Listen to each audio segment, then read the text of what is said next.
Shegaon railway स्थानकाजवळ आज पहाटे एक गंभीर रेल्वे अपघात घडलाय। धावत्या ट्रेनमधून पडून अकोला येथील एक युवक गंभीर जखमी झालाय।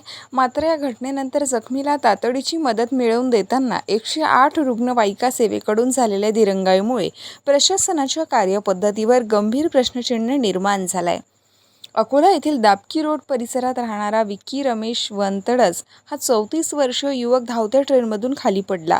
या अपघातात तो गंभीर जखमी झाला असून त्याच्या एका हाताची बोटे कापली गेली आहेत। घटनेची माहिती मिळताच रेल्वे सुरक्षा बल आणि शासकीय रेल्वे पोलिसांनी तात्काळ घटनास्थळी धाव घेतली। आरपीएफचे सहाय्यक उपनिरीक्षक रंजन तेलंग, कॉन्स्टेबल अरविंद बुटुले तसंच जीआरपीचे नारायण देवकर चव्हाण आणि श्रीकृष्ण निकम यांनी तत्परता दाखवत जखमीला मदत केली। जखमी युवकाला तातडीने शेगाव येथील सईबाई मोठे शासकीय रुग्णालयात दाखल करण्यात आले। प्राथमिक उपचारानंतर त्याची प्रकृती गंभीर असल्याने डॉक्टरांनी पुढील उपचारासाठी अकोला येथे रेफर करण्याचा सल्ला दिला। मात्र यानंतर सुरू झाला तो वेळेशी सुरू असलेला संघर्ष।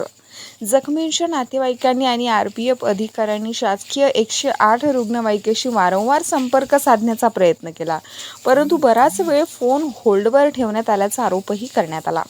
आणि विशेष म्हणजे 20 मिनिटांहून अधिक प्रतीक्षा केल्यानंतर सकाळी 8:30 वाजेपर्यंत डॉक्टर उपलब्ध नसल्याचे उत्तर देण्यात आल्याने संताप व्यक्त करण्यात येतोय। आणि दिरंगाईमुळे जखमीच्या जीवाला धोका निर्माण होण्याची शक्यता होती। अखेर रेल्वे पोलिसांनी परिस्थितीचे गांभीर्य ओळखत वेळ न दवडता खासगी रुग्णवाहिका बोलावली आणि विक्की वंतडस याला अकोला येथे पुढील उपचारासाठी रवाना केले।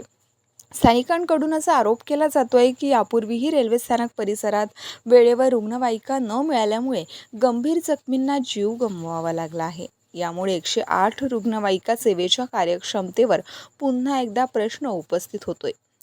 रेल्वे पोलिसांच्या तत्परतेमुळे जखमी युवकाला वेळेत उपचार मिळू शकले, मात्र आपत्कालीन परिस्थितीत 108 रुग्णवाहिका सेवा वेळेवर उपलब्ध न होणे ही गंभीर बाब असून याबाबत चौकशी आणि सुधारणा करण्याची मागणी आता जोर धरू लागली आहे।